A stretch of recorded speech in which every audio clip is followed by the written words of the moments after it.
வணக்கம் நண்பர்களே, இன்றைய கதைக்கு உங்களை வரவேற்கிறேன். ஆனால் கதையை தொடங்குவதற்கு முன் எங்களின் இந்த வீடியோக்களை நீங்கள் எங்கிருந்து பார்க்கிறீர்கள் என்பதை கமெண்ட் செய்து எங்களுக்கு கண்டிப்பாக தெரியப்படுத்துங்கள். மேலும் இந்த வீடியோவை லைக் செய்யவும் எங்களது சேனலை சப்ஸ்கிரைப் செய்யவும் மறந்துவிடாதீர்கள். என் பெயர் ராஜேந்திரன். என் தந்தை ஒரு கூலித் தொழிலாளி. அவர் தன் வாழ்நாள் முழுவதும் கடினமாக உழைத்து எங்களையெல்லாம் வளர்த்தார். எங்கள் வீட்டில் நாங்கள் 4 உடன்பிறப்புகள் இருந்தோம். எனக்கு 3 சகோதரிகள். அவர்களில் 2 பேர் என்னைவிட மூத்தவர்கள், ஒருத்தி என்னைவிட இளையவள். என் மூத்த சகோதரியின் பெயர் பிரியா, இரண்டாவது சகோதரியின் பெயர் காவ்யா, கடைசி தங்கையின் பெயர் திவ்யா. நாங்கள் மிகவும் சாதாரண குடும்பத்தை சேர்ந்தவர்கள். எங்கள் வீட்டில் ஒருபோதும் அதிக பணம் இருந்ததில்லை. ஆனால் நாங்கள் ஏழைகள் என்ற உணர்வை எங்கள் தாயும் தந்தையும் எங்களுக்கு ஒருபோதும் ஏற்படுத்தியதில்லை. ஒரு மனிதனின் உண்மையான செல்வம் அவனது நற்பண்புகளும் சமஸ்காரங்களும் அவனது கடின உழைப்பும்தான் என்று அவர்கள் எப்போதும் கூறுவார்கள். என் 2 மூத்த சகோதரிகளுக்கும் திருமண வயது வந்துவிட்டது. ஒவ்வொரு நாளும் என் தந்தையின் முகத்தில் இருக்கும் கவலையை நான் தெளிவாக பார்த்தேன். அவர் அதிகாலையில் இருட்டாக இருக்கும்போதே கூலி வேலைக்கு சென்றுவிட்டு நள்ளிரவில் மிகவும் சோர்வாக வீடு திரும்புவார். அவரது கைகளில் கொப்புளங்கள் ஏற்பட்டிருந்தன. வெயிலில் முகம் கருத்துப் போயிருந்தது. ஆனாலும் அவர் ஒருபோதும் இதை பற்றி புகார் கூறியதே இல்லை. அம்மாவும் வீட்டின் அனைத்து வேலைகளையும் செய்துவிட்டு கொஞ்சம் தையல் வேலையும் செய்து அப்பாவிற்கு தன் பங்கிற்கு உதவி வந்தார். நான் சிறுவயதிலிருந்தே அவர்கள் இருவருக்கும் மிகவும் செல்லப்பிள்ளை. அவர்கள் வீட்டின் பொறுப்புகளை எனக்கு ஒருபோதும் உணர வைத்ததில்லை. எப்போதும் நீ மனதை ஒருமுகப்படுத்தி நன்றாக படி மட்டும் செய். ஒரு நாள் பெரிய ஆளாக வந்து எங்களது பெயரை தேடித் தருவாய் என்றுதான் கூறுவார்கள். நானும் முழு முயற்சியோடு படித்து வந்தேன்.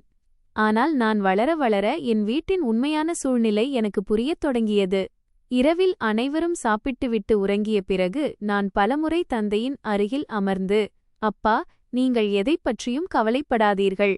நான் ஒரு நாள் நிறைய பணம் சம்பாதித்து என் 3 சகோதரிகளுக்கும் இந்த ஊரே பேசும் அளவிற்கு மிகச் சிறப்பாக திருமணம் செய்து வைப்பேன் என்று கூறுவேன். என் தந்தை என் வார்த்தைகளைக் கேட்டு புன்னகைத்து, மகனே, எல்லாம் வல்ல இறைவன் உன்னுடைய ஒவ்வொரு வார்த்தையையும் உண்மையாக்கட்டும். ஆனால் இப்போது நீ உன்னுடைய படிப்பில் கவனம் செலுத்து என்பார். அவரது கண்களில் மறைந்திருக்கும் வலியை நான் தெளிவாக பார்த்தேன். ஆனால் அந்த நேரத்தில் என்னால் எதுவும் செய்யக்கூடிய சக்தி எனக்கு இருக்கவில்லை. படிப்பு முடிந்ததும் நான் என் நகரத்தில் பல இடங்களில் வேலை தேடினேன். காலையில் வீட்டிலிருந்து புறப்பட்டு மாலையில் சோர்வாக திரும்பி வருவேன். ஆனால் எங்குமே வேலை கிடைக்கவில்லை. சிலர் அனுபவம் எக்ஸ்பீரியன்ஸ் வேண்டும் என்றார்கள். சிலர் இப்போது காலிப் பணியிடங்கள் இல்லை என்றார்கள். சிலர் மிகக் குறைந்த பணமே தருவதாக கூறினார்கள். நான் ஒவ்வொரு நாளும் ஏமாற்றத்துடன் திரும்பி வந்து, எனக்கு விரைவில் வேலை கிடைக்காவிட்டால் சகோதரிகளின் திருமணம் எப்படி நடக்கும் என்று சிந்திப்பேன். ஒரு நாள் திடீரென்று பல ஆண்டுகளுக்கு முன்பு லண்டனுக்குச் சென்று அங்கேயே வேலை செய்து கொண்டிருக்கும் என் பழைய நண்பனின் நினைவு எனக்கு வந்தது. நான் நீண்ட நேரம் யோசித்த பிறகு அவனுக்கு ஃபோன் செய்தேன். முதலில் அவன் போனை எடுக்கவில்லை. ஆனால் சிறிது நேரம் கழித்து அவனிடமிருந்து திரும்பவும் ஃபோன் வந்தது. அவன் என் கதையை முழுமையாக கேட்டுவிட்டு, தம்பி, நீ உண்மையிலேயே கடினமாக உழைக்கத் தயாராக இருந்தால் இங்கேயே வந்துவிடு. என்னால் முடிந்த அனைத்து உதவிகளையும் உனக்குச் செய்கிறேன். ஆனால் ஒரு விஷயத்தை முன்பே சொல்லிவிடுகிறேன். இங்கே வேலை கிடைப்பது அவ்வளவு எளிதல்ல. ஆரம்பத்தில் பல பிரச்சனைகள் இருக்கும். பணமும் அவ்வளவாக அதிகமாக கிடைக்காது. ஆனால் நீ கடினமாக உழைத்தால் மெல்ல மெல்ல எல்லாம் சரியாகிவிடும் என்றான். நான் சிறிதும் தாமதிக்காமல், நண்பா, நான் எந்த பிரச்சனையையும் தாங்கிக் கொள்வேன். எனக்கு ஒரே ஒரு வாய்ப்பு மட்டும் கிடைத்தால் போதும் என்றேன்.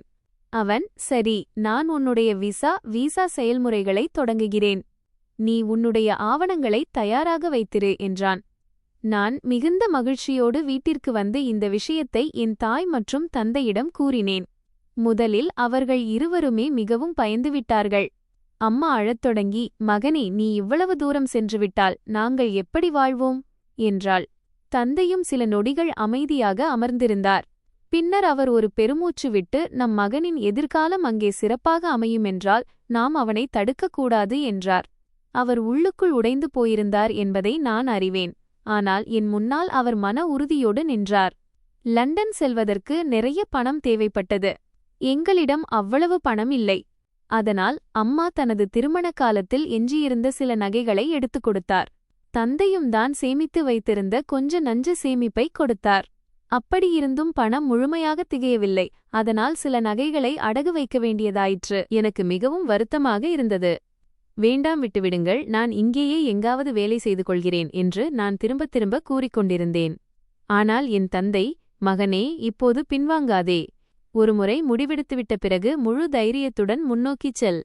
நான் வாழ முடியாமல் போன ஒரு வாழ்க்கையை நீ வாழ வேண்டும் என்று நான் விரும்புகிறேன் என்றார். நான் வீட்டை விட்டு புறப்பட்ட அன்று என் தாய் என் நெற்றியில் கை வைத்து அழுதுகொண்டே, மகனே, உடம்பை பார்த்துக்கொள், ஒருபோதும் தவறான வழியை தேர்ந்தெடுத்து விடாதே என்றாள். நான் அவளது பாதங்களை தொட்டு வணங்கி, என்ன நடந்தாலும் என் குடும்பத்தின் தலையை ஒருபோதும் குனியவிட மாட்டேன் என்று மனதிற்குள் சபதம் செய்து கொண்டேன். நான் லண்டன் சென்றடைந்தபோது எனக்கு எல்லாமே முற்றிலும் புதியதாக இருந்தது. அங்கிருந்த மொழி, அங்கிருந்த வானிலை, அங்கிருந்த மனிதர்கள் என எல்லாமே வித்தியாசமாக இருந்தன. ஆரம்பத்தில் பல நாட்கள் மிகுந்த சிரமத்தில் கழிந்தன. நான் காலையிலிருந்து மாலை வரை வேலை தேடிக்கொண்டே இருப்பேன். ஆனால் எல்லா இடங்களிலிருந்தும் மறுப்புத்தான் வந்தது. சில நேரங்களில் ஆங்கிலம் காரணமாக, சில நேரங்களில் அனுபவம் இல்லாததால், சில நேரங்களில் வேறு சில காரணங்களால் வேலை மறுக்கப்பட்டது. பலமுறை என் பையிலிருந்த பணம் எவ்வளவு குறைவாக இருந்தது என்றால், சாப்பிடுவதா அல்லது பேருந்து கட்டணத்திற்கு சேமிப்பதா என்று யோசிக்கும் அளவிற்கு நிலைமை இருந்தது. இரவில் அறையில் தனியாக அமர்ந்து அம்மா, அப்பா மற்றும் சகோதரிகளை மிகவும் நினைத்து பார்ப்பேன். அவர்களின் புகைப்படங்களை பார்த்து, இல்லை ராஜேந்திரன், இப்போது நீ தோல்வியை ஒப்புக்கொள்ளக் கூடாது. நீ இங்கே ஏதோ ஆசைக்காக வரவில்லை, உன் குடும்பத்திற்காக வந்திருக்கிறாய் என்று எனக்கு நானே புரிய வைத்துக் கொள்வேன். பலமுறை எல்லாவற்றையும் அப்படியே விட்டுவிட்டு மீண்டும் வீட்டிற்கே ஓடிவிடலாமா என்று தோன்றும். ஆனால் அடுத்த கணமே அப்பாவின் வியர்வை சிந்திய முகம் நினைவுக்கு வரும். உடனே அடுத்த நாள் ஒரு புதிய நம்பிக்கையோடு மீண்டும் புறப்பட்டு விடுவேன். என் நண்பனும் அவனால் முடிந்த அளவு உதவிகளை செய்து வந்தான். அவன் எப்போதும், தைரியத்தை இழக்காதே, ஒரு நாள் கண்டிப்பாக நல்லதாக நடக்கும் என்று கூறுவான். ஏறத்தாழ பல நாட்கள் தொடர் முயற்சிக்குப் பிறகு இறுதியாக எனக்கு ஒரு நிறுவனத்தில் நேர்காணல் இன்டர்வியூ செய்யும் வாய்ப்பு கிடைத்தது. நான் முழு தயாரிப்புடன் சென்று என் மனதார நேர்காணலை எதிர்கொண்டேன். ஒருவேளை என் கடின உழைப்பும் உண்மையும் அவர்களுக்கு பிடித்துப் போயிருக்கலாம். ஏனென்றால் அதே நாளில் எனக்கு வேலையும் கிடைத்துவிட்டது. எனக்கு வேலை கிடைத்துவிட்டது என்று தெரிந்ததும் என் கண்களில் ஆனந்த கண்ணீர் வந்தது. நான் முதலில் இறைவனுக்கு நன்றி செலுத்தினேன். பின்னர் உடனடியாக என் வீட்டிற்கு ஃபோன் செய்தேன். அம்மா என் குரலைக் கேட்டதுமே பதற்றமடைந்து விட்டாள். ஆனால் நான், அம்மா, எனக்கு வேலை கிடைத்துவிட்டது என்று கூறியதும் அவள் மகிழ்ச்சியில் அழத் தொடங்கினாள். அப்பா போனை வாங்கி, மகனே, இன்று நீ என் தலையை பெருமையால் நிமிரச் செய்துவிட்டாய் என்று மட்டும் கூறினார். அவரது குரலில் இருந்த மகிழ்ச்சியை என்னால் தெளிவாக உணர முடிந்தது. அன்றே எனக்கு நானே ஒரு வாக்குறுதி அளித்துக் கொண்டேன். இனி எவ்வளவு கடினமாக உழைக்க வேண்டியிருந்தாலும் நான் ஒருபோதும் பின்வாங்க மாட்டேன். நான் இரவும் பகலும் நேர்மையாக உழைப்பேன், பணத்தை சேமிப்பேன், எல்லாவற்றிற்கும் மேலாக என் சகோதரிகளுக்கு நல்ல குடும்பங்களில் சிறந்த முறையில் திருமணம் செய்து வைப்பேன். ஏனென்றால் இப்போது அது என்னுடைய கனவு மட்டுமல்ல, என் முழு குடும்பத்தின் நம்பிக்கைகளும் என் தோள்களில் இருந்தன. எந்த சூழ்நிலையிலும் அந்த நம்பிக்கைகளை நான் நிறைவேற்ற வேண்டியிருந்தது. நான் அங்கே முழு கடின உழைப்புடனும் நேர்மையுடனும் வேலை செய்யத் தொடங்கினேன். ஆரம்பத்தில் எல்லாமே புதியதாக இருந்ததால் கொஞ்சம் நேரம் எடுத்தது. ஆனால் மெல்ல மெல்ல நான் என் வேலையில் சிறந்தவனாக மாறினேன். என் சம்பளமும் மிக நன்றாக இருந்தது. ஒவ்வொரு மாதமும் சுமார் 3 லட்சம் ரூபாய் கிடைத்தது. என்னை பொறுத்தவரை இந்த தொகை ஒரு கனவை விட குறைவானதாக இருக்கவில்லை. ஏனென்றால் நான் இதற்கு முன்பு ஒரே நேரத்தில் இவ்வளவு பணத்தை பார்த்ததே இல்லை. இப்போது வீட்டின் செலவுகள் நன்றாக நடக்கும் என்பதும் என் சகோதரிகளின் திருமணக் கவலை மெல்ல மெல்ல நீங்கிவிடும் என்பதும் தான் எனக்கு எல்லாவற்றையும் விட அதிக மகிழ்ச்சியை தந்தது. நான் ஒவ்வொரு மாதமும் எல்லாவற்றிற்கும் முன்பாக என் வீட்டிற்கு பணத்தை அனுப்பி வைப்பேன். அதன் பிறகு மிச்சமிருக்கும் கொஞ்ச நஞ்ச பணத்தை அவசரத் தேவைக்கு உதவும் என்று என்னிடமே வைத்துக்கொள்வேன். என் சொந்த தேவைக்காக பணம் செலவழிப்பது எனக்கு கொஞ்சம் கூட பிடிக்கவில்லை. நான் எவ்வளவு அதிகமாக பணத்தை சேமிக்கிறேனோ அவ்வளவு சீக்கிரம் என் சகோதரிகளின் பொறுப்பை என்னால் நிறைவேற்ற முடியும் என்று நான் நினைப்பேன். மாதாந்திர சம்பளம் வந்தவுடன் உடனடியாக வீட்டிற்கு பணத்தை அனுப்பிவிட்டு அம்மாவின் ஃபோன் அழைப்பிற்காக காத்திருப்பதுதான் என் மிகப்பெரிய மகிழ்ச்சியாக இருந்தது. மகனே, பணம் கிடைத்துவிட்டது என்று அம்மா கூறும்போது அந்த நாள் முழுவதும் எனக்கு மிக அழகாக கழியும். நான் தினமும் இரவில் வேலையிலிருந்து திரும்பிய பிறகு வீட்டிற்கு ஃபோன் செய்வேன். சில நேரங்களில் அம்மாவிடம் பேச்சு நடக்கும், சில நேரங்களில் அப்பாவிடம், சில நேரங்களில் சகோதரிகளிடம். எல்லாரும் என்னிடம் சிரித்துப் பேசுவார்கள். எப்போதும் மகனே, உடம்பை பார்த்துக்கொள், இங்கே எல்லாம் நன்றாக இருக்கிறது என்றுதான் கூறுவார்கள். அம்மா எப்போதும் எனக்கு புரிய வைப்பாள், மகனே, அதிக வேலை செய்யாதே, உன்னுடைய ஆரோக்கியத்தையும் கவனித்துக்கொள். பணம் எப்போதும் வரும். ஆனால் நீ நோய்வாய்ப்பட்டுவிட்டால் எங்களுக்கு மிகுந்த வருத்தமாக இருக்கும் என்பாள். நானும் ஒவ்வொரு முறையும் சிரித்துக்கொண்டே, அம்மா, நீ எதைப் பற்றியும் கவலைப்படாதே, நான் இங்கே மிகவும் நன்றாக இருக்கிறேன், எல்லாமே நன்றாகச் செல்கிறது என்று கூறிவிடுவேன். ஆனால் உண்மை என்னவென்றால் நான் சிறிதும் நன்றாக இருக்கவில்லை. வேலை எவ்வளவு கடினமாக இருந்தது என்றால் பலமுறை மாலை நேரத்திற்குள் என் கை கால்கள் சோர்ந்து போய் செயலற்றுவிடும். சில நேரங்களில் பல மணி நேரம் தொடர்ந்து நின்று கொண்டே இருக்க வேண்டியிருக்கும். சில நேரங்களில் கனமான பொருட்களை தூக்க வேண்டியிருக்கும். சில நேரங்களில் இவ்வளவு கடுமையான குளிரிலும் வெளியே வேலை செய்ய வேண்டியிருக்கும். இதனால் உடம்பே மரத்துப் போய்விடும். பலமுறை இரவில் அறைக்கு திரும்பிய பிறகு வலியின் காரணமாக என்னால் நிம்மதியாக உறங்கக்கூட முடியாது. கைகளில் கொப்புளங்கள் ஏற்பட்டிருந்தன, கால்களில் வீக்கம் வந்துவிடும். மேலும் பலமுறை கடுமையான காய்ச்சல் இருந்தபோதிலும் நான் அடுத்த நாள் வேலைக்குச் சென்று விடுவேன். ஏனென்றால் விடுப்பு எடுத்தால் பணம் மேனுவல் செய்யப்பட்டுவிடும். வீட்டிற்கு அனுப்பும் பணம் குறைந்துவிடுமே என்ற பயம் எனக்கு இருந்தது. என் வலியைப் பற்றி நான் ஒருபோதும் வீட்டில் சொன்னதே இல்லை. ஏனென்றால் அம்மாவுக்குத் தெரிந்தால் அவள் இரவு முழுவதும் அழுவாள் என்பதும், அப்பா, என்னை இவ்வளவு தூரம் ஏன் அனுப்பினோம் என்று தன்னைத்தானே குன்றிக்கொள்வார் என்பதும் எனக்குத் தெரியும். அதனால்தான் எப்போது ஃபோன் செய்தாலும் எப்போதும் சிரித்துப் பேசி, இங்கே எல்லாம் மிக நன்றாக இருக்கிறது, நீங்கள் யாரும் கவலைப்படாதீர்கள் என்று கூறுவேன். ஆனால் ஒரு விஷயம் என்னை எப்போதும் கவலையடையச் செய்தது. அம்மாவின் குரல் முன்போல் இருக்கவில்லை. அவள் ஒவ்வொரு முறையும் சிரிப்பதற்கு முயற்சி செய்வாள். ஆனால் அவளது குரலில் ஒரு விசித்திரமான வலி மறைந்திருந்தது. அவள் என்னிடமிருந்து ஏதோ ஒன்றை மறைப்பது போலத் தோன்றும். பலமுறை அவளிடம், அம்மா, எல்லாம் சுகம்தானே, நீ என்னிடமிருந்து எதையும் மறைக்கவில்லைதானே என்று கேட்க வேண்டும் போல் தோன்றும். ஆனால் ஒருவேளை நிஜமாகவே ஏதாவது பிரச்சனை இருந்து நான் கவலைப்படக்கூடாது என்பதற்காக அவள் அதைச் சொல்ல விரும்பாமல் இருந்தால் என்ன செய்வது என்று நினைத்து என்னை நானே தடுத்துக் கொள்வேன். நான், அம்மா, உடம்பை பார்த்துக்கொள், சரியான நேரத்திற்கு சாப்பிடு என்று மட்டும் கூறுவேன். அவள் எப்போதும், மகனே, நீ உன்னுடைய வேலையை மட்டும் பார், இங்கே எல்லாம் வல்ல இறைவனின் அருளால் நன்றாக இருக்கிறது என்றுதான் கூறுவாள். மெல்ல மெல்ல காலம் கடந்து சென்றது. என் வாழ்க்கை வெறும் வேலை மற்றும் வீட்டின் ஃபோன் அழைப்புகளுக்கு இடையிலேயே சுருங்கிப் போய்விட்டது. எவ்வளவு சீக்கிரம் முடியுமோ அவ்வளவு அதிகமாக பணத்தை சேர்த்து என் சகோதரிகளுக்கு நல்ல குடும்பங்களில் திருமணம் செய்து வைக்க வேண்டும் என்றுதான் நான் ஒவ்வொரு நாளும் சிந்திப்பேன்.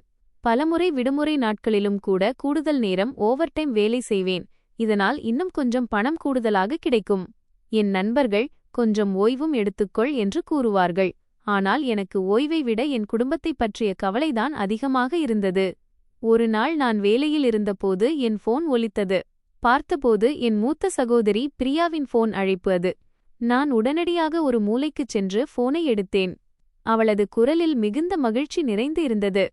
அவள், தம்பி, உனக்காக என்னிடம் ஒரு மிகப்பெரிய நற்செய்தி இருக்கிறது என்றாள். நான் புன்னகையுடன், சீக்கிரம் சொல், என்ன விஷயம் என்றேன். அவள் சிரித்துக்கொண்டே, தம்பி, என் வரன் திருமணம் உறுதியாகிவிட்டது. இன்னும் சில மாதங்களில் எனக்கு திருமணம் நடக்கப் போகிறது என்றாள். இதை கேட்டதுமே என் கண்களில் ஆனந்த கண்ணீர் வழிந்தது. என் கடின உழைப்புக்கெல்லாம் பலன் கிடைக்கத் தொடங்கிவிட்டது போல எனக்கு தோன்றியது. என்னால் சில நொடிகள் எதையும் பேசவே முடியவில்லை.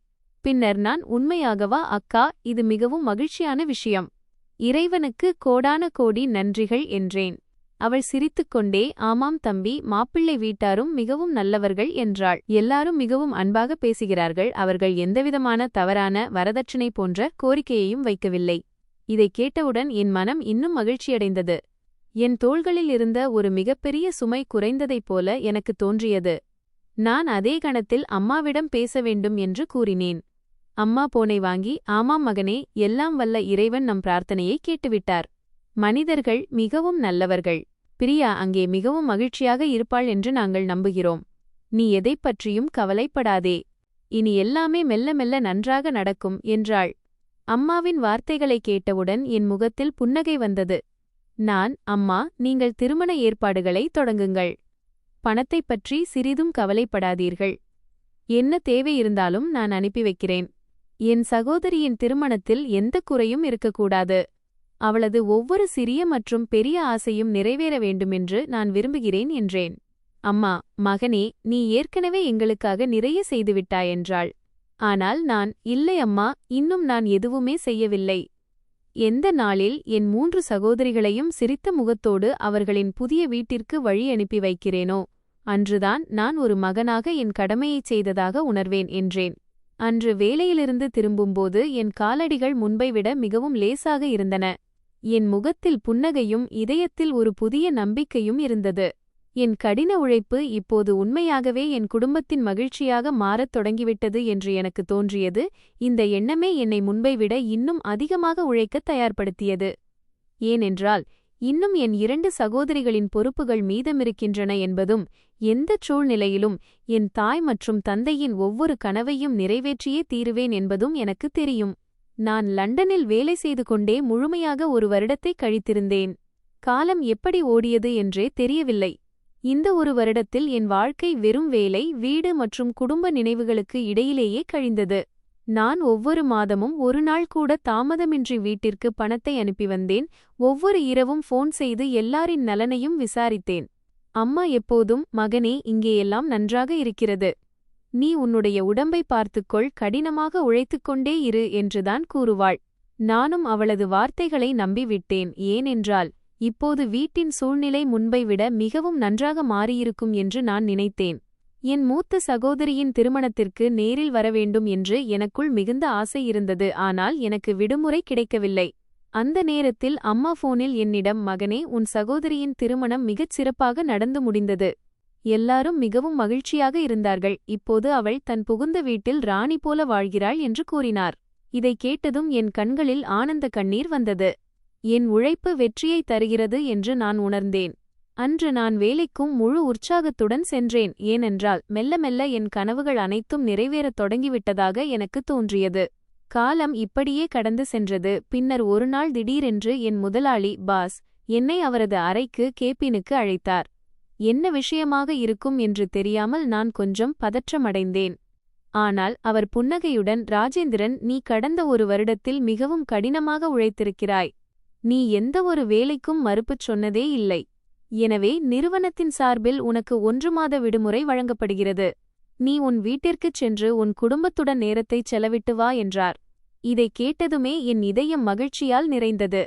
நான் மீண்டும் மீண்டும் அவருக்கு நன்றி கூறிக்கொண்டே இருந்தேன். வெளியே வந்ததும் என் மனதில் தோன்றிய முதல் எண்ணம், நான் ஊருக்கு வரும் செய்தியை வீட்டில் யாருக்கும் சொல்லக்கூடாது என்பதுதான். நான் எல்லார் முன்னிலையிலும் திடீரென்று சென்று ஆச்சரியம், சர்ப்ரைஸ் கொடுக்க விரும்பினேன். அம்மா என்னை பார்த்ததும் எவ்வளவு மகிழ்ச்சியடைவாள்! அப்பா என்னை அணைத்துக் கொள்வார். என் சகோதரிகள் மகிழ்ச்சியில் அழுது விடுவார்கள். இதையெல்லாம் சிந்தித்துக் கொண்டே நான் வழிநெடுகிலும் புன்னகைத்துக் கொண்டே வந்தேன். நான் உடனடியாக என் டிக்கெட்டை முன்பதிவு செய்தேன். விடுமுறை தொடங்கிய உடனேயே லண்டனிலிருந்து இந்தியாவிற்கு புறப்பட்டேன். முழு பயணத்திலும் என் கண்களுக்கு முன்னால் என் வீடு மட்டுமே வந்து போனது. அதே தெருக்களில் நண்பர்களுடன் விளையாடிய என் சிறுவயது நினைவுகள் எனக்கு வந்தன. அம்மா என் பெயரைச் சொல்லி சத்தமாக வீட்டிற்கு அழைப்பதும், அப்பா மாலையில் கூலி வேலை முடிந்து திரும்பி வரும்போது எங்களையெல்லாம் வளர்த்தார். விமானத்திலிருந்து இறங்கி என் நாட்டு மண்ணில் காலடி எடுத்து வைத்ததும் என் மனதிற்கு ஒரு தனி நிம்மதி கிடைத்தது. நான் மீண்டும் என் சொந்த உலகிற்கு திரும்பிவிட்டது போல தோன்றியது. விமான நிலையத்திலிருந்து வெளியே வந்து நான் விறுவிறுப்பாக என் நகரத்தை நோக்கி புறப்பட்டேன். வழிநெடுகிலும் ஜன்னல் வழியாக வெளியேயே பார்த்துக்கொண்டே வந்தேன். எல்லாமே எனக்கு நன்கு அறிமுகமானதாகத் தோன்றியது. அதே சாலைகள், அதே சந்தை, அதே மரங்கள், சிறுவயதில் நான் மிட்டாய் வாங்கிய அதே கடைகள். என் இதயம் மகிழ்ச்சியால் நிறைந்திருந்தது. இன்னும் சில நிமிடங்களில் நான் என் குடும்பத்தை சந்தித்து விடுவேன் என்று சிந்தித்துக் கொண்டிருந்தேன். நான் என் பகுதிக்கு மொஹல்லாவுக்கு வந்தடைந்தபோது சிறுவயது நினைவுகள் அனைத்தும் பசுமையாகத் திரும்பின. அதே பழைய வீடுகள், அதே அண்டை வீட்டார், நான் பல மணி நேரம் விளையாடிய அதே தெரு.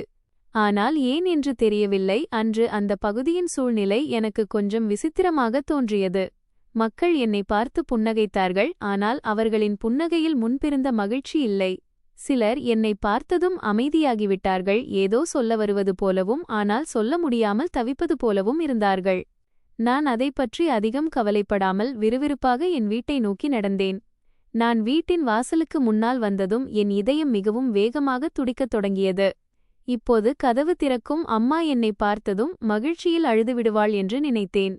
ஆனால் நான் கதவை திறந்த அடுத்த கணமே என் காலடி நிலமே சரிவது போல இருந்தது. வீட்டின் நிலையை பார்த்து நான் முற்றிலும் மரத்துப் போனேன். சுவர்களின் சாயம், பெயிண்ட் பெயர்ந்து போயிருந்தது.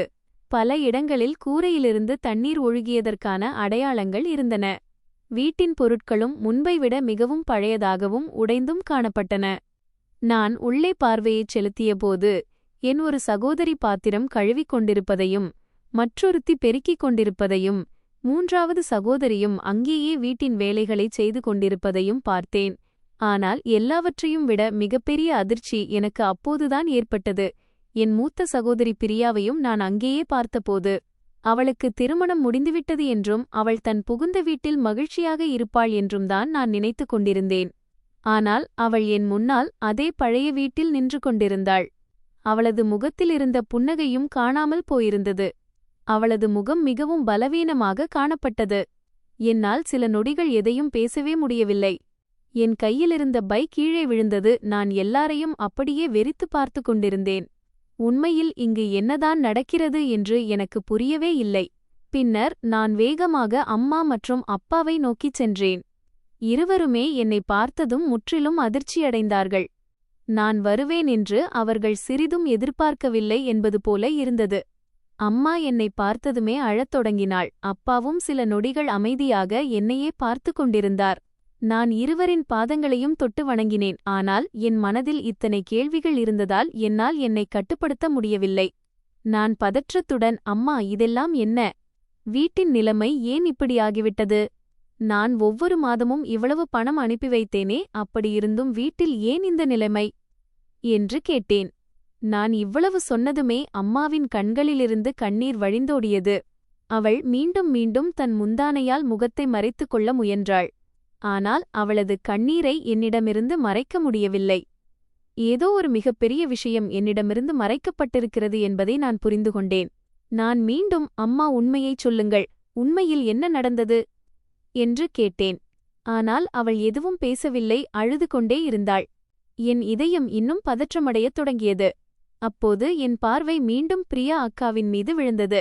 நான் அம்மாவிடம், அம்மா, அவளுக்கு திருமணமாகிவிட்டது என்றுதானே கூறினீர்கள், பிறகு அவள் ஏன் இங்கே இருக்கிறாள் என்றேன். என் வார்த்தைகளைக் கேட்டதும் அம்மா இன்னும் சத்தமாக அழத் தொடங்கினாள். நடுங்கும் குரலில், மகனே, என்னை மன்னித்துவிடு. நான் உன்னிடம் பொய் சொல்லிவிட்டேன். உன்னை நான் கவலையடையச் செய்ய விரும்பவில்லை என்றாள். அதனால்தான் உண்மையை மறைத்தேன். அவளது இந்த வார்த்தைகளைக் கேட்டதும் என் தலை சுற்றியது. என்னிடமிருந்து இவ்வளவு பெரிய பொய்யை அம்மா ஏன் சொல்ல வேண்டியிருந்தது? அப்படி என்ன நடந்துவிட்டது என்பது எனக்கு புரியவே இல்லை. அப்போது அப்பா மெல்ல எழுந்து என்னருகில் வந்தார். அவராலும் கண்ணீரை கட்டுப்படுத்த முடியவில்லை. அவர் என் தோளில் கை வைத்து கனத்த குரலில், மகனே, நீ லண்டன் சென்ற பிறகு நம் வீட்டின் சூழ்நிலை முன்பை விட மிகவும் மோசமாகிவிட்டது என்பது உனக்குத் தெரியாது. நீ ஒவ்வொரு மாதமும் கடினமாக உழைத்து பணம் அனுப்பிக் கொண்டிருந்தாய். ஆனால் அந்த பணத்தில் ஒரு பைசா கூட மிச்சமாகவில்லை. உன் அம்மா மிகவும் கடுமையான நோயின் பிடியில் சிக்கிக் கொண்டாள். அவளுக்கு மருத்துவம் பார்ப்பதிலேயே ஒவ்வொரு மாதமும் எல்லா பணமும் தீர்ந்துவிடும். பலமுறை அவளது சிகிச்சையாக நாங்கள் கடன் கூட வாங்க வேண்டியிருந்தது. உனக்குத் தெரிந்தால் நீ உன்னுடைய வேலையை அப்படியே விட்டுவிட்டு திரும்பி வந்துவிடுவாய். உன்னுடைய கனவுகள் அனைத்தும் உடைந்து போவதை எங்களால் பார்க்க முடியாது என்பதால் நாங்கள் உன்னிடம் எதுவும் சொல்லவில்லை. அதனால்தான் ஒவ்வொரு முறையும் உன்னிடம் பொய் சொன்னோம். ஆனால் மகனே, நீ இதுவரை பாதி உண்மையைத்தான் கேட்டிருக்கிறாய். நீ சென்ற பிறகு இந்த வீட்டில் நடந்த மற்ற விஷயங்களைக் கேட்டால் உன்னால் உன்னையே தாங்கிக் கொள்ள முடியாது என்றார். அப்பாவின் இந்த வார்த்தைகளைக் கேட்டதுமே என் இதயம் மிகவும் வேகமாக துடிக்கத் தொடங்கியது. என் காலடியிலிருந்து நிலமே முழுமையாகச் சரிந்துவிட்டது போல நான் உணர்ந்தேன். என் முழு உலகத்தையுமே மாற்றப்போகும் அந்த உண்மை என்னவாக இருக்கும் என்று நினைத்து இப்போது எனக்கு பயம் வரத் தொடங்கியது. அப்பாவின் கண்களிலிருந்து தொடர்ந்து கண்ணீர் வழிந்து கொண்டிருந்தது. அவர் நடுங்கும் குரலில் என்னை நோக்கிப் பார்த்து, மகனே, இதுவரை நீ பார்த்தது வெறும் ஆரம்பம்தான். உண்மையான வலியை இப்போது கேள். உன் அம்மாவின் 2 சிறுநீரகங்களும் கிட்னிகளும் செயலிழந்துவிட்டன. கடந்த பல மாதங்களாக அவளுக்கு ஒவ்வொரு மாதமும் டயாலிசிஸ் செய்யப்பட்டு வருகிறது. தொடர்ந்து சிகிச்சை நடந்தால் மட்டுமே அவளது உயிரை காப்பாற்ற முடியும் என்று மருத்துவர்கள் கூறிவிட்டார்கள். அவளுக்கு மூச்சு விடுவதிலும் மிகுந்த சிரமம் இருக்கிறது. பலமுறை இரவு முழுவதும் அவள் வலியால் முனகிக் கொண்டே இருப்பாள்.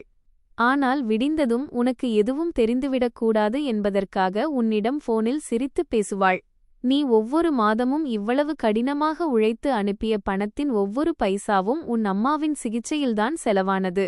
மருந்துகள், மருத்துவமனை, டயாலிசிஸ், பரிசோதனைகள் மற்றும் போக்குவரத்து செலவுகள் என எல்லாமே அந்த பணத்தில்தான் நடந்தன. பலமுறை பணம் பற்றாக்குறையாகும்போது நான் மற்றவர்களிடம் கடன் வாங்க வேண்டியிருந்தது.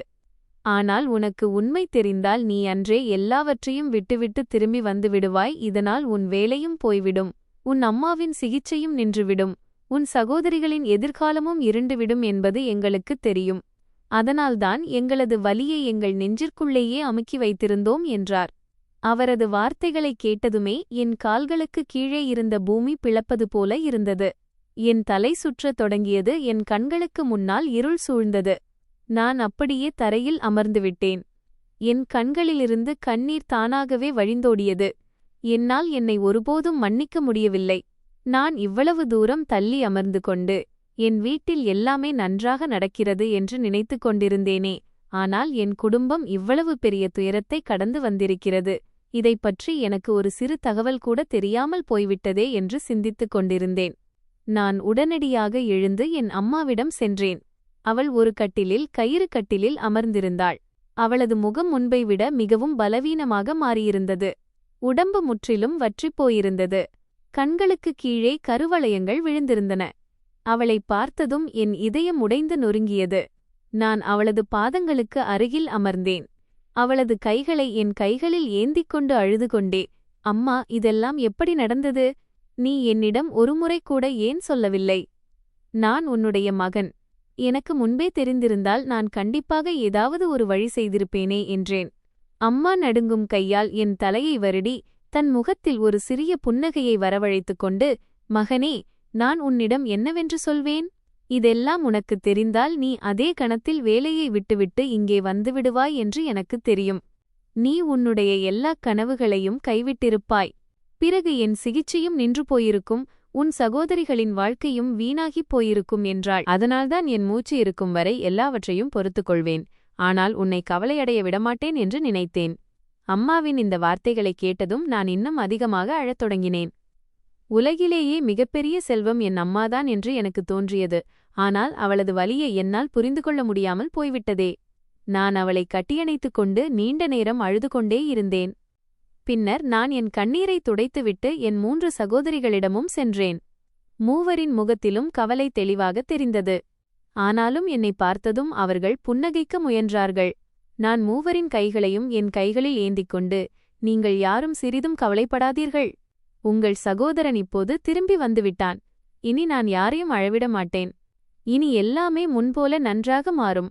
நான் அம்மாவிற்குச் சிகிச்சையும் அளிப்பேன். உங்கள் மூவரின் வாழ்க்கையையும் சீரமைப்பேன். இந்த வீட்டில் மீண்டும் மகிழ்ச்சியை கொண்டு வருவேன் என்றேன். என் வார்த்தைகளைக் கேட்டதும் 3 சகோதரிகளின் கண்களிலிருந்தும் கண்ணீர் வெளிப்பட்டது. ஆனால் இந்த முறை அந்த கண்ணீரில் ஒரு சிறிய நம்பிக்கையும் கலந்திருந்தது. இனி நான் வெறும் வேலையை மட்டுமே நம்பியிருக்கக் கூடாது என்று அன்றே நான் ஒரு முடிவெடுத்தேன். முழு குடும்பமும் ஒன்றிணைந்து கடினமாக உழைக்கும்படியான, அதே நேரத்தில் வீட்டின் வருமானமும் அதிகரிக்கும்படியான ஏதேனும் ஒரு வேலையை நான் செய்ய வேண்டும் என்று நினைத்தேன். நான் லண்டனிலிருந்து வரும்போது என் சேமிப்பிலிருந்து கொஞ்சம் பணம் கொண்டு வந்திருந்தேன். முதலில் அதை வைத்து வீட்டை பழுது பார்க்கலாம் என்று நினைத்திருந்தேன். ஆனால் இப்போது வருமானத்திற்கான ஒரு புதிய வழியை உருவாக்குவதுதான் எல்லாவற்றையும் விட மிக முக்கியமானது என்பதை நான் புரிந்து கொண்டேன். நான் நகரம் முழுவதும் பல இடங்களுக்குச் சென்று பார்த்தேன். மக்களிடம் பேசினேன். பின்னர் வீட்டிற்கு அருகிலேயே ஒரு சிறிய கடை வாடகைக்கு கிடைத்தது. சிறுவயதிலிருந்தே என் அம்மாவும் என் சகோதரிகளும் மிகவும் சுவையான உணவு சமைப்பார்கள் என்பது எனக்கு நினைவிருந்தது. குறிப்பாக அவர்கள் கையால் செய்யும் இனிப்புகளையும் பலகாரங்களையும் யார் சாப்பிட்டாலும் எப்போதும் பாராட்டுவார்கள். அப்போது என் மனதில் ஒரு புதிய யோசனை தோன்றியது. நான் எல்லாரையும் அழைத்து, நாம் ஏன் ஒரு இனிப்பு மற்றும் பலகாரக் கடையை தொடங்கக்கூடாது? நாம் அனைவரும் ஒன்று சேர்ந்து கடினமாக உழைப்போம். எல்லாம் வல்ல இறைவன் நாடினால் ஒருநாள் இந்தச் சிறிய கடை நம் வாழ்க்கையையே மாற்றிவிடும் என்றேன். முதலில் அனைவருக்கும் கொஞ்சம் பயமாக இருந்தது. ஆனால் பின்னர் நான் அவர்களுக்கு தைரியம் கூறி, நாம் உழைத்தால் இறைவன் கண்டிப்பாக நமக்கு துணையிருப்பான் என்றேன். அடுத்த நாளே நான் கடையை சுத்தம் செய்தேன். கொஞ்சம் அலங்கார வேலைகளை செய்தேன். தேவையான பொருட்களை வாங்கினேன். பெரிய பாத்திரங்கள், கடாய், கேஸ் அடுப்பு, பாத்திரங்கள் மற்றும் இனிப்புகள் செய்வதற்கு தேவையான அனைத்து பொருட்களையும் கொண்டு வந்தேன். என் சகோதரிகள் முழு மனதுடன் வேலையை தொடங்கினார்கள். பிரியா அக்கா சுவையான சமோசாக்களை செய்தாள். காவ்யா செய்யும் ஜிலேபியின் வாசனை அந்த பகுதி முழுவதிலும் பரவியது. திவ்யா இனிப்புகளை மிகவும் அழகாக அலங்கரித்தாள். நான் அதிகாலையிலேயே எழுந்து கடையை திறப்பேன், வாடிக்கையாளர்களை கவனிப்பேன், தேவையான பொருட்களை வாங்கி வருவேன், மாலை வரை முழு மனதுடன் உழைப்பேன். அம்மாவின் ஆரோக்கியமும் சரியாக இருக்கவில்லை. ஆனாலும் அவள் கட்டிலில் அமர்ந்து கொண்டே எங்களை பார்த்து கொண்டிருப்பாள். சில நேரங்களில் புன்னகையுடன், மகனே, எல்லாம் வல்ல இறைவன் உங்களது கடின உழைப்பிற்கு கண்டிப்பாக பலன் தருவான். உங்களது தைரியத்தை மட்டும் இழந்துவிடாதீர்கள் என்பாள். அவளது இந்த வார்த்தைகள்தான் எனக்கு மிகப்பெரிய பலமாக மாறின. மெல்ல மெல்ல நாங்கள் கைகளால் செய்த ஜிலேபி, சமோசா மற்றும் இனிப்புகளின் வாசனை அந்த பகுதி முழுவதும் பரவத் தொடங்கியது. மக்கள் ஒருமுறை சாப்பிட்டால் அடுத்த முறை தங்கள் குடும்பத்தையும் அழைத்து வந்தார்கள். சிலர் எங்கள் சமோசாவை பாராட்டினார்கள். சிலர் இப்படிப்பட்ட சுடச்சுட ஜிலேபியை பல நாட்களுக்குப் பிறகு சாப்பிடுகிறோம் என்றார்கள். சில நாட்களிலேயே எங்கள் சிறிய கடையில் வாடிக்கையாளர்களின் கூட்டம் அலைமோதத் தொடங்கியது. முதன்முறையாக இறைவன் எங்களுக்காக நம்பிக்கையின் ஒரு புதிய கதவைத் திறந்துவிட்டான் என்பதை நான் உணர்ந்தேன். முழு குடும்பமும் ஒன்றிணைந்து உழைத்தால் மிகவும் கடினமான காலமும் ஒரு நாள் கண்டிப்பாக மாறிவிடும் என்ற நம்பிக்கை இப்போது என் இதயத்தில் மீண்டும் பிறந்தது. எங்கள் இனிப்புக்கடை மெல்ல மெல்ல மிக நன்றாக இயங்கத் தொடங்கியது. காலையில் கடையை திறந்ததுமே வாடிக்கையாளர்களின் கூட்டம் குவியத் தொடங்கிவிடும். சிலர் சமோசா வாங்க வருவார்கள், சிலர் சுடச்சுட ஜிலேபி வாங்க வருவார்கள், இன்னும் சிலர் எங்களது இனிப்புகளை பாராட்டி தங்களின் உறவினர்களையும் தங்களோடு அழைத்து வருவார்கள். நான் காலையிலிருந்து இரவு வரை கடையிலேயே உழைப்பேன். என் சகோதரிகளும் முழு மனதுடன் எனக்கு துணையாக இருந்தார்கள். ஆனால் நம் எல்லோருக்குள்ளும் ஏதேனும் ஒரு திறமை, ஹுனர் இருந்தால் அதையும் நாம் முழுமையாக பயன்படுத்த வேண்டும் என்று எனக்கு எப்போதும் தோன்றும். அப்போதுதான் ஒரு நாள் என் மூத்த சகோதரி பிரியாவிற்கு சிறுவயதிலிருந்தே தையல் வேலை மிகவும் நன்றாக தெரியும் என்பது எனக்கு நினைவுக்கு வந்தது. அவள் தன் கைகளால் எவ்வளவு அழகான ஆடைகளை தைப்பாள் என்றால் அதை பார்ப்பவர்கள் யாரும் பாராட்டாமல் இருக்க மாட்டார்கள். நான் அவளிடம், அக்கா, நீ ஏன் மீண்டும் தையல் வேலையை தொடங்கக்கூடாது என்று கேட்டேன். முதலில் அவள் கொஞ்சம் பதற்றமடைந்து, தம்பி, இப்போது யார் என்னிடம் வந்து துணி தைக்கப் போகிறார்கள்? எவ்வளவு பெரிய பெரிய புட்டிக்கள், பூட்டிக்ஸ் எல்லாம் திறந்துவிட்டன. மக்கள் நம்மைப் போன்ற ஒரு சிறிய வீட்டிற்கு ஏன் வரப்போகிறார்கள் என்றாள். நான் புன்னகையுடன், அக்கா, வேலை நன்றாக இருந்தால் மக்கள் தேடி வருவார்கள். நாம் உழைக்க மட்டும் வேண்டும், மற்ற எல்லாவற்றையும் எல்லாம் வல்ல இறைவனிடம் விட்டுவிடு என்றேன். என் வார்த்தைகளைக் கேட்டு அவள் தைரியம் வரவழைத்துக் கொண்டு வீட்டின் ஒரு மூலையிலிருந்த தன் பழைய தையல் இயந்திரத்தை, தையல் மெஷினை எடுத்துச் சுத்தம் செய்து வைத்தாள். ஆரம்பத்தில் நாள் முழுவதும் அவள் அந்த இயந்திரத்தின் முன்னால் அமர்ந்திருப்பாள். ஆனால் வாடிக்கையாளர்கள் யாரும் வரமாட்டார்கள். பலமுறை நான் பார்ப்பேன். அவள் அமைதியாக அந்த இயந்திரத்தின் மீது கையை வருடிவிட்டு பின்னர் எழுந்து மற்ற வேலைகளில் ஈடுபடத் தொடங்குவாள். ஆனாலும் அவள் தன் தைரியத்தை இழக்கவில்லை. ஒரு நாள் எங்கள் அண்டை வீட்டில் வசிக்கும் ஒரு அத்தை எங்கள் வீட்டிற்கு வந்தார்கள். அவர்கள் அக்காவிடம், மகளே, எனக்கு ஒரு சல்வார் சூட் தைத்து தருகிறாயா? சந்தையில் மிகவும் அதிக விலை சொல்கிறார்கள் என்றார்கள். அக்கா புன்னகையுடன் சரி என்று கூறி முழு மனதுடன் அவர்களது ஆடையை தைத்துக் கொடுத்தாள். 2 நாட்களுக்குப் பிறகு அந்த அத்தை ஆடைகளை வாங்க வந்து அதை உடுத்தி பார்த்தபோது மகிழ்ச்சியில் திளைத்தார்கள். அவர்கள், மகளே, இவ்வளவு அழகான ஆடையை பெரிய பெரிய தையற்காரர்கள், டெய்லர்கள் கூட தைக்க மாட்டார்கள். நீ முற்றிலும் என் விருப்பத்திற்கு ஏற்ப தைத்திருக்கிறாய் என்றார்கள். அவர்கள் போகும் வழியில் அந்த பகுதி முழுவதும் அக்காவை பாராட்டி பேசினார்கள். அப்புறம் என்ன? மெல்ல மெல்ல ஒருவரை தொடர்ந்து ஒருவராக வாடிக்கையாளர்கள் வரத் தொடங்கினார்கள். சிலர் பிளவுஸ் தைக்க வந்தார்கள், சிலர் சுடிதார், சிலர் குழந்தைகளுக்கு ஆடைகள் தைக்க வந்தார்கள். சில மாதங்களிலேயே சூழ்நிலை எப்படி மாறியது என்றால், அக்காவுக்கு காலையிலிருந்து மாலை வரை தையல் செய்வதற்கு கூட நேரம் கிடைக்காத அளவு பிஸியாகிவிட்டாள். மக்கள் முன்பதிவு நம்பர் செய்து துணிகளை கொடுக்கத் தொடங்கினார்கள். பல பெண்கள் மற்றவர்கள் பாராட்டுவதைக் கேட்டு மட்டுமே எங்கள் வீட்டிற்கு வந்தார்கள். அவர்களின் ஆடைகளும் நன்றாக தைக்கப்படும்போது அவர்களும் தங்களுக்கு தெரிந்தவர்களை அனுப்பி வைத்தார்கள். பார்க்க பார்க்க அக்காவின் பெயர் அந்த பகுதி முழுவதும் பரவியது. இப்போது எங்கள் இனிப்புக் கடையும் மிக நன்றாக இயங்கிக் கொண்டிருந்தது. அக்காவின் தையல் வேலையும் மிகவும் அதிகரித்துவிட்டது. வீட்டில் முதன்முறையாக கடின உழைப்பு உண்மையாகவே பலன் தருகிறது என்று தோன்றியது. மெல்ல மெல்ல எங்கள் வருமானம் முன்பை விட மிகவும் சிறப்பாக மாறியது. நாங்கள் எல்லாவற்றிற்கும் முன்பாக வீட்டின் உடைந்த சுவர்களை பழுது பார்த்தோம். பல வருடங்களாக பெயர்ந்திருந்த சாயத்தை, பெயிண்டை மீண்டும் அடித்தோம். கூரையை பழுது பார்த்தோம், உடைந்த கதவுகளை சரிசெய்தோம், ஜன்னல்களுக்கு புதிய திரைச்சீலைகளை கர்டன்களை மாட்டினோம். வீடு புதியது போல காட்சியளித்தபோது அம்மாவின் கண்களில் ஆனந்த கண்ணீர் வந்தது. அவள் மீண்டும் மீண்டும் இறைவனுக்கு நன்றி செலுத்திக் கொண்டே இருந்தாள். அக்கா நிம்மதியாக தன் தையல் வேலையை செய்வதற்காக நான் வீட்டில் அவளுக்கென்று ஒரு தனி அறையையும் தயார் செய்தேன். அந்த அறையை சுத்தம் செய்து புதிய மேஜை வாங்கி வைத்து தையல் இயந்திரத்திற்கு ஒரு நல்ல இடத்தை அமைத்து வரும் வாடிக்கையாளர்களுக்கு ஒரு நல்ல சூழ்நிலை கிடைக்க வேண்டும் என்பதற்காக சுவர்களில் அழகான சுவரொட்டிகளையும் போஸ்டர்களையும் ஒட்டினேன். அறைக்கு வெளியே ஒரு சிறிய பலகையை போர்டை மாட்டினேன். அதில் பிரியா தையல் மையம், பிரியா சாலி சென்டர் என்று எழுதப்பட்டிருந்தது. இப்போது பெண்கள் நேரடியாக அங்கே வந்து தங்களின் துணிகளை கொடுத்தார்கள். அக்காவும் முழு மனதுடன் அவர்களின் வேலையைச் செய்து கொடுத்தாள். எங்கள் இளைய சகோதரிகளும் இப்போது முன்போல சோகமாக இருப்பதில்லை. அவர்கள் கடை மற்றும் வீடு ஆகிய இரண்டிலுமே எங்களின் கைகளை கொடுத்து உதவி வந்தார்கள். வீட்டின் சூழ்நிலையும் மாறத் தொடங்கியது. இதற்கு முன்பு எந்நேரமும் கவலையும் அமைதியும் மட்டுமே நிலவிய அந்த இடத்தில் இப்போது சிரிப்பொலிகள் கேட்கத் தொடங்கின. எல்லாவற்றையும் விட மிகப்பெரிய மகிழ்ச்சி எனக்கு எப்போது ஏற்பட்டது என்றால், அம்மாவின் ஆரோக்கியத்திலும் மெல்ல மெல்ல முன்னேற்றம் தெரியத் தொடங்கிய போதுதான். சிகிச்சை சரியான நேரத்தில் நடப்பதால் அவளது நிலைமை முன்பை விட நன்றாக இருக்கிறது என்று மருத்துவர் கூறினார். இருப்பினும் அவளுக்கு இன்னும் மிகுந்த எச்சரிக்கை தேவைப்பட்டது. ஆனால் முன்பிருந்த அளவிற்கான வேதனை இப்போது அவளுக்கு இருக்கவில்லை. இதை கேட்டபோது எல்லாம் வல்ல இறைவன் எங்களது கடின உழைப்பை கண்டுவிட்டார் என்று எனக்கு தோன்றியது. அம்மா இப்போது சிறிது நேரம் முற்றத்தில் அங்கணத்தில் அமர்வார். சில நேரங்களில் சகோதரிகளின் வேலையை பார்ப்பார். சில நேரங்களில் கடையிலிருந்து திரும்பி வரும் என்னை பார்த்து புன்னகைப்பார். ஆனால் நான் ஒரு விஷயத்தை நிச்சயமாக உணர்ந்திருந்தேன். அவளது முகத்தில் புன்னகை திரும்பியிருந்த போதிலும் அது முன்போல இருக்கவில்லை. அவள் அடிக்கடி அமைதியாக எங்கோ பராக்கு பார்த்து கொண்டு தன்னை மறந்து அமர்ந்திருப்பாள். ஏதோ ஒரு கவலை அவளை உள்ளுக்குள் அரித்துக் கொண்டிருப்பது போலத் தோன்றும். பலமுறை நான், அம்மா, என்ன விஷயம்? நீ ஏன் இவ்வளவு அமைதியாக இருக்கிறாய் என்று கேட்பேன். அவளோ ஒவ்வொரு முறையும் புன்னகைத்து, ஒன்றுமில்லை மகனே, இப்போது எனக்கு வயதாகிவிட்டது அல்லவா, இப்போது அதிகமாக பேசுவதற்கு மனம் வருவதில்லை என்று கூறிவிடுவாள். அவள் என்னிடமிருந்து ஏதோ ஒன்றை மறைக்கிறாள் என்பதை நான் புரிந்து கொள்வேன். ஆனால் நான் அவளை அதிகமாக வற்புறுத்த மாட்டேன். அப்பாவும் இப்போது முன்போல கூலி வேலைக்குச் செல்வதில்லை. அவர் பெரும்பாலான நேரத்தை அம்மாவின் அருகிலேயே அமர்ந்து கழிப்பார். சில நேரங்களில் அவளுக்கு மருந்து கொடுப்பார், சில நேரங்களில் தண்ணீர் கொடுப்பார், சில நேரங்களில் அவளுடன் பேசிக் கொண்டிருப்பார். அவர்களை பார்க்கும்போது கடினமான காலங்களிலும் கூட கையை விட்டுவிடாதவன்தான் உண்மையான வாழ்க்கை துணை என்று எனக்கு எப்போதும் தோன்றும்.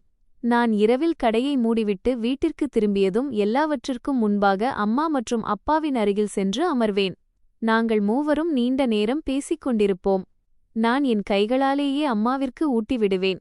பின்னர் அப்பாவிற்கும் அன்போடு உணவை பரிமாறுவேன். அம்மா பலமுறை என் கையை பிடித்துக்கொண்டு, மகனே, நீ எங்களுக்காக செய்திருப்பதைப் போல எந்த ஒரு மகனும் செய்ய முடியாது என்பாள். அவளது வார்த்தைகளைக் கேட்டு நான் எப்போதும், அம்மா, இன்னும் நான் எதுவுமே செய்யவில்லை.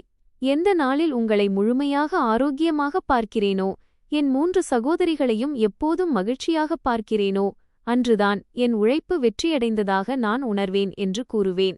என் வார்த்தைகளைக் கேட்டதும் அம்மாவின் கண்களில் கண்ணீர் வந்துவிடும்.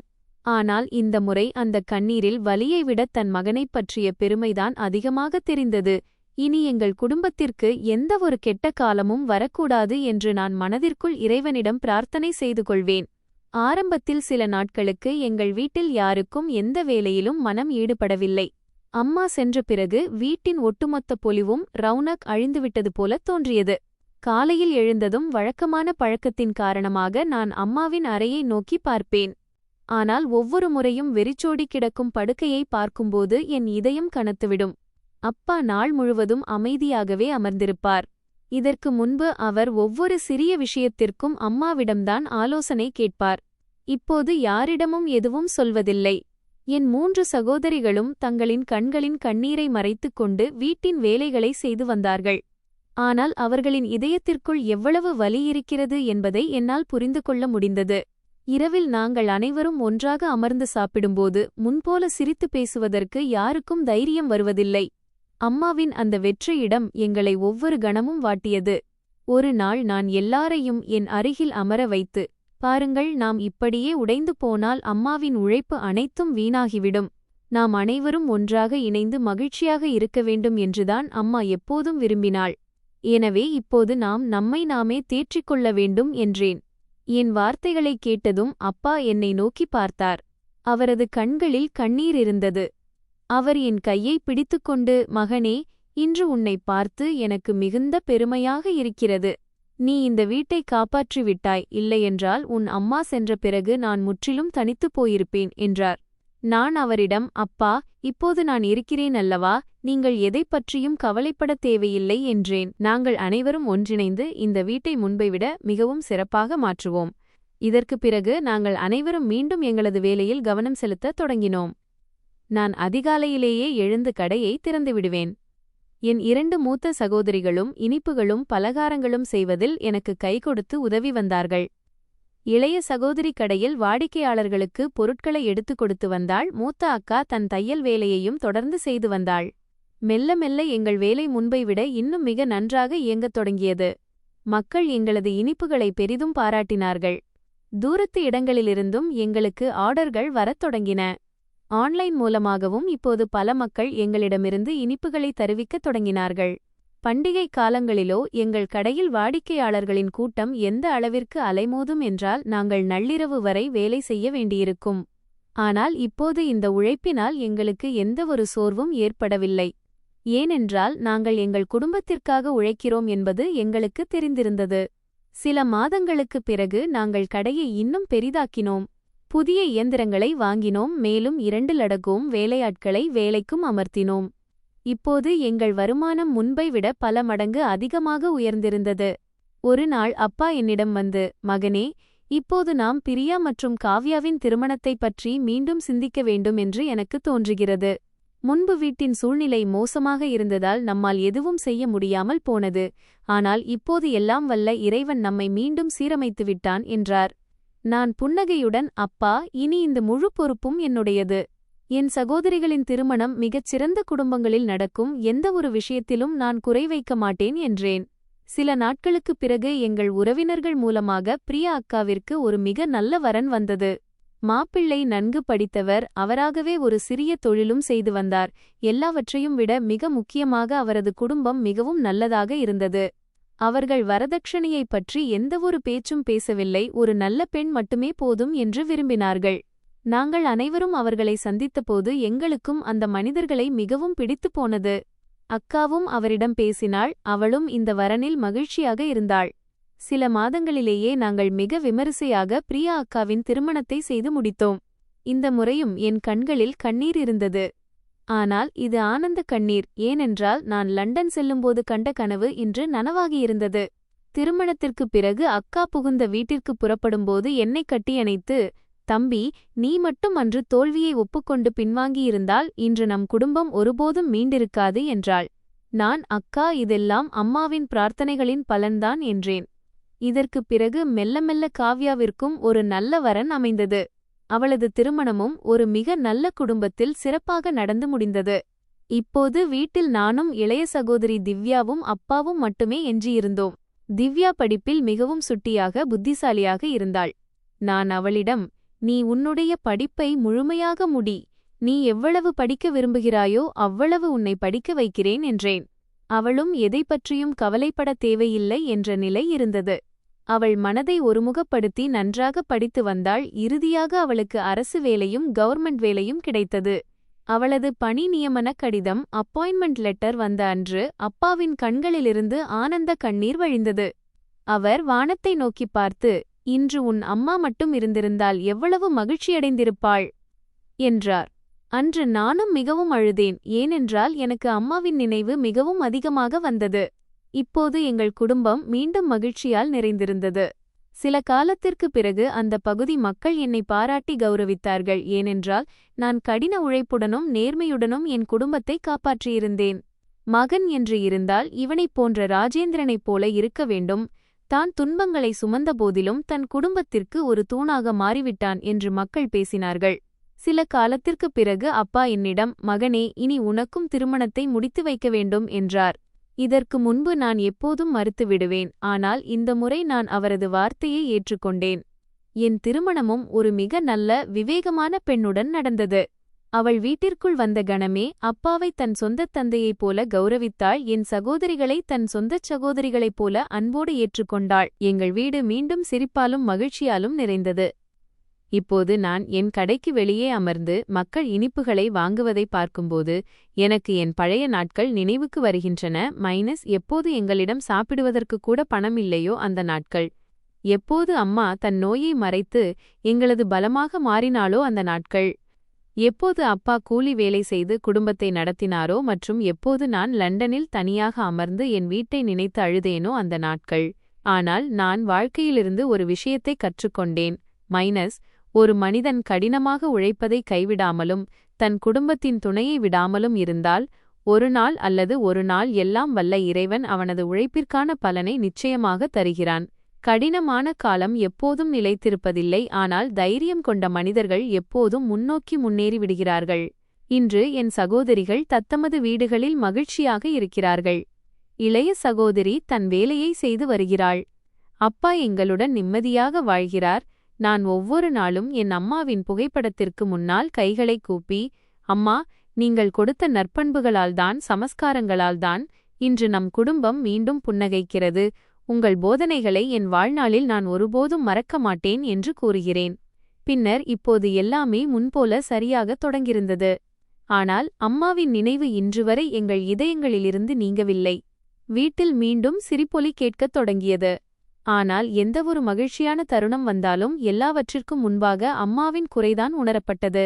நான் ஒவ்வொரு நாளும் காலையில் கடைக்குச் செல்வதற்கு முன் அவளது புகைப்படத்தின் முன்னால் கைகளை கூப்பி, அம்மா, பாருங்கள், இன்று உங்கள் மகன் பொறுப்புகளிலிருந்து ஓடிய பழைய மனிதனாக இல்லை.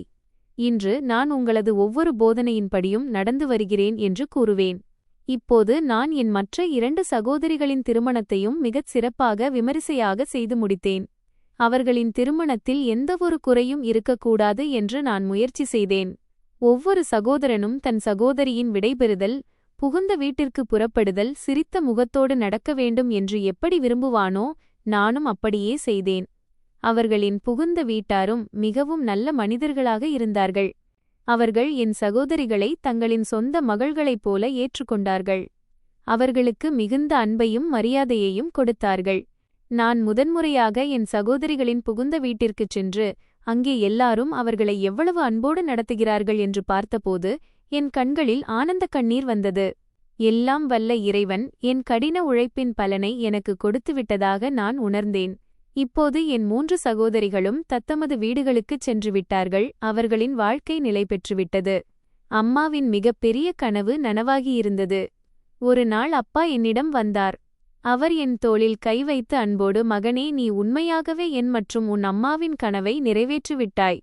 நீ ஒருபோதும் தோல்வியை ஒப்புக்கொள்ளவில்லை. நீ உன் குடும்பத்தை உடைந்து போக விடவில்லை. நீ உன் சகோதரிகளின் வாழ்க்கையை அமைத்துக் கொடுத்தாய். இன்று என் மகனைப் பார்த்து எனக்கு மிகுந்த பெருமையாக இருக்கிறது. உன்னைப் போன்ற ஒரு மகன் ஒவ்வொரு தாய் தந்தைக்கும் கிடைக்க வேண்டும் என்றார்.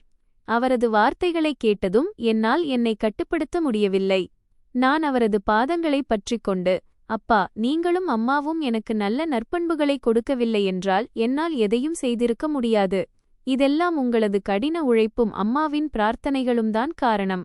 நான் வெறும் என் கடமையை மட்டுமே செய்து வருகிறேன் என்றேன். அப்பா என்னை வாரியணைத்துக் கொண்டார். நாங்கள் இருவரும் நீண்ட நேரம் எதுவும் பேசவில்லை. ஆனால் எங்கள் கண்களின் கண்ணீரே எல்லாவற்றையும் கூறிக்கொண்டிருந்தது.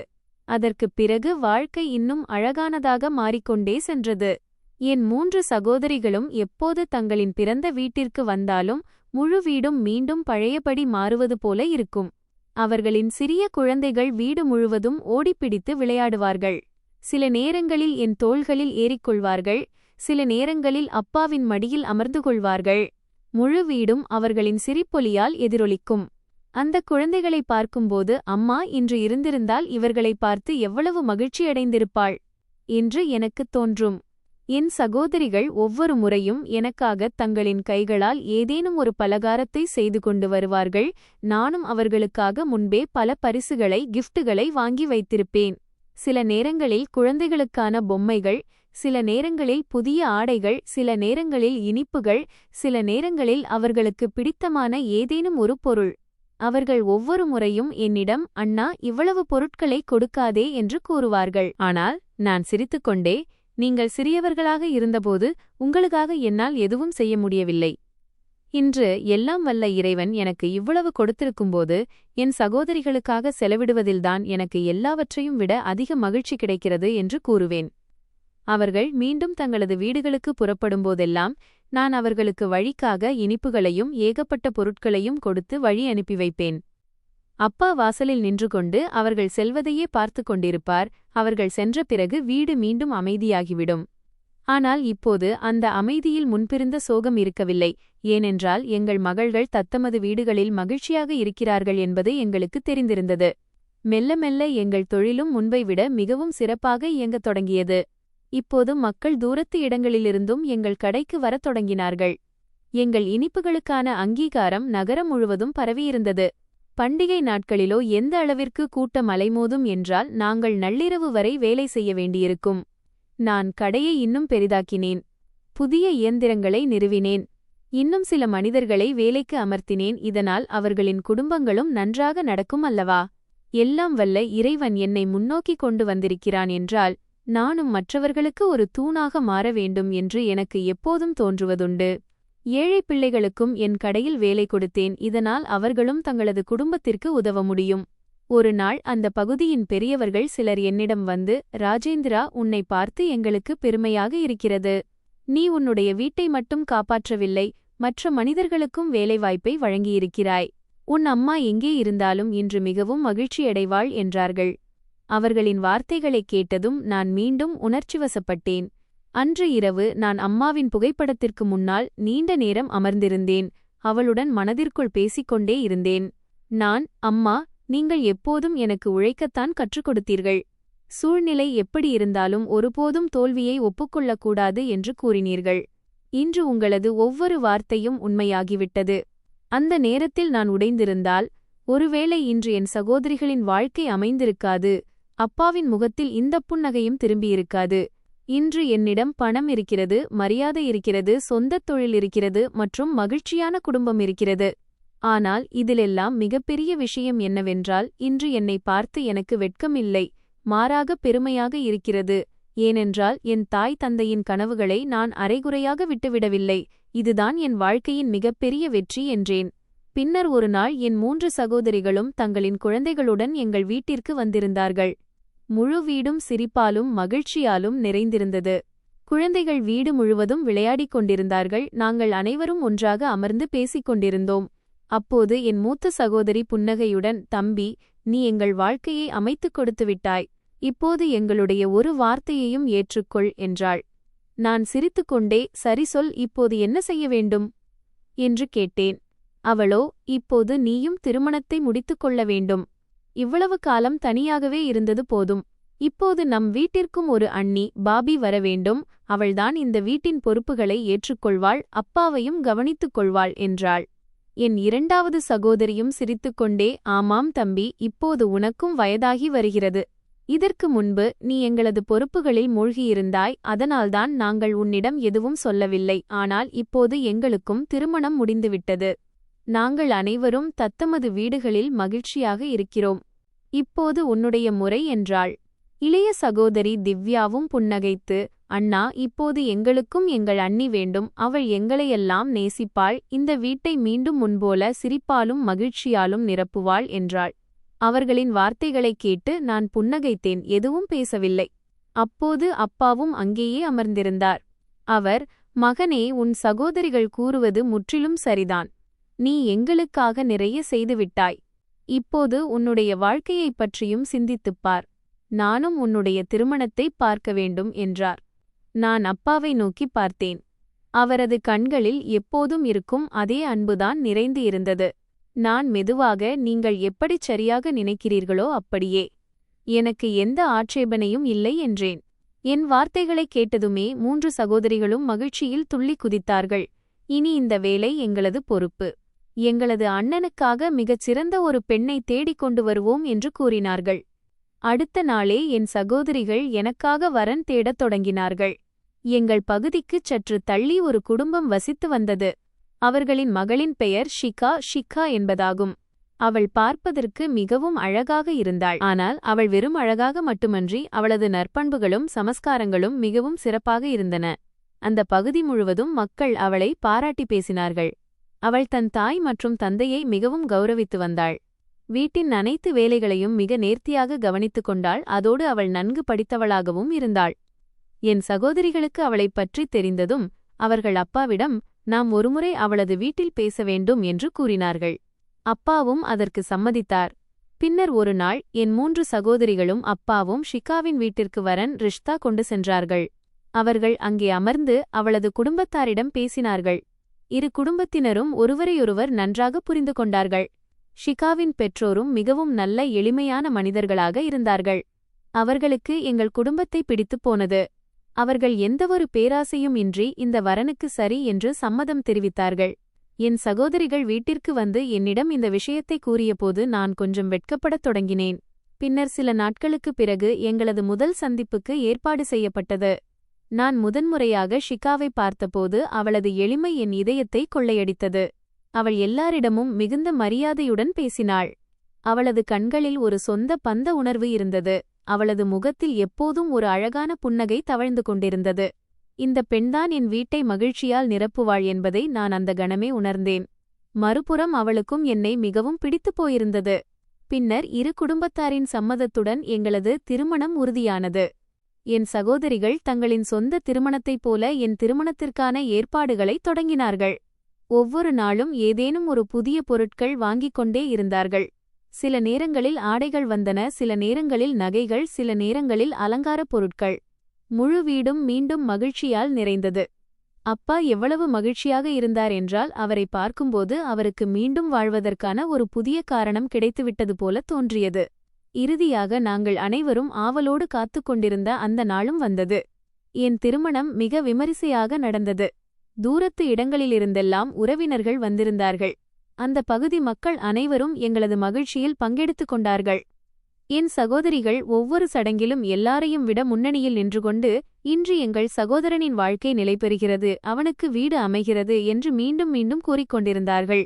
திருமணம் முடிந்து விடைபெற்று ஷிகா முதன்முறையாக எங்கள் வீட்டிற்குள் வந்தபோது அவள் எல்லாவற்றிற்கும் முன்பாக வீட்டின் பூஜையறைக்குச் சென்று எல்லாம் வல்ல இறைவனின் ஆசீர்வாதத்தைப் பெற்றாள். பின்னர் அவள் அப்பாவின் பாதங்களை தொட்டு வணங்கி அவரை தன் சொந்த தந்தையைப் போல கௌரவித்தாள். அப்பாவின் கண்கள் மகிழ்ச்சியால் நிறைந்தன. அவர் அவளது தலையில் கை வைத்து, மகளே, இன்று முதல் இந்த வீடும் உன்னுடையதுதான் என்றார். ஷிகாவும் புன்னகையுடன், அப்பா, நான் எப்போதும் இந்த வீட்டை என் சொந்த வீடாக நினைத்துதான் வாழ்வேன் என்றாள். மெல்ல மெல்ல அவள் முழு வீட்டின் பொறுப்புகளையும் தன் கைகளில் எடுத்துக்கொண்டாள். அவள் அதிகாலையிலேயே எல்லாரையும் விட முன்பாக எழுந்து பூஜையறையில் வழிபாடு செய்வாள். பின்னர் அப்பாவிற்கு தேநீர் டீ தயாரித்துக் கொடுப்பாள். சரியான நேரத்திற்கு அவரது மருந்துகளை கொடுப்பாள். அவரது உணவு மற்றும் பானங்கள் விஷயத்தில் முழு கவனத்தையும் செலுத்துவாள். அப்பாவின் ஆரோக்கியத்தில் சற்றேனும் தொய்வு ஏற்பட்டால் அவள் உடனடியாக மருத்துவருக்கு ஃபோன் செய்வாள். அவரது சேவையில் ஈடுபட்டு விடுவாள். இதையெல்லாம் பார்க்கும்போது என் மனதிற்கு மிகுந்த நிம்மதி கிடைத்தது. அவள் அப்பாவை மட்டுமல்ல, என்னையும் மிகவும் நன்றாக கவனித்துக் கொண்டாள்.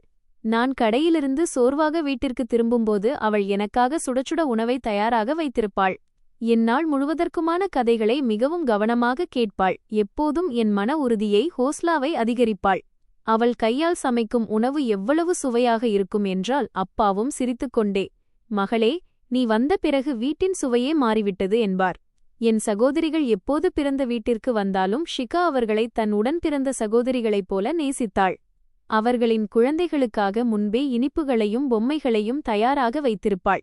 மெல்ல மெல்ல அவள் இந்த வீட்டின் ஒரு அங்கமாக எப்படி மாறினாள் என்றால், அவள் இந்த வீட்டிற்கு புதியவளாக வந்திருக்கிறாள் என்று எங்களுக்கு ஒருபோதும் தோன்றியதே இல்லை.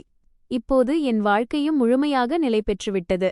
இதற்கு முன்பு எங்கே இந்த வீட்டில் வெறும் போராட்டங்களும் கண்ணீரும் மட்டுமே இருந்தனவோ, இப்போது அங்கே எல்லா பக்கமும் மகிழ்ச்சி மட்டுமே இருந்தது. அப்பாவின் முகத்தில் நிம்மதி இருந்தது. என் சகோதரிகள் தத்தமது வீடுகளில் மகிழ்ச்சியாக இருந்தார்கள். ஒவ்வொரு கடினமான காலத்திலும் எனக்கு துணையாக நிற்பேன் என்ற வாக்குறுதியை நிறைவேற்றிய ஒரு நல்ல வாழ்க்கை துணை எனக்கு கிடைத்திருந்தாள். நான் அடிக்கடி இரவில் இறைவனுக்கு நன்றி செலுத்துவேன். மனதிற்குள் என் அம்மாவை நினைத்து, அம்மா, உங்கள் குடும்பம் இன்று முழுமையடைந்து விட்டது. உங்களது பிரார்த்தனைகள்தான் எங்களை இந்த நிலைக்கு கொண்டு வந்து சேர்த்திருக்கின்றன என்று கூறுவேன். இன்று நான் உண்மையாகவே முன்பை விட எத்தனையோ மடங்கு அதிக மகிழ்ச்சியுடன் இருந்தேன்.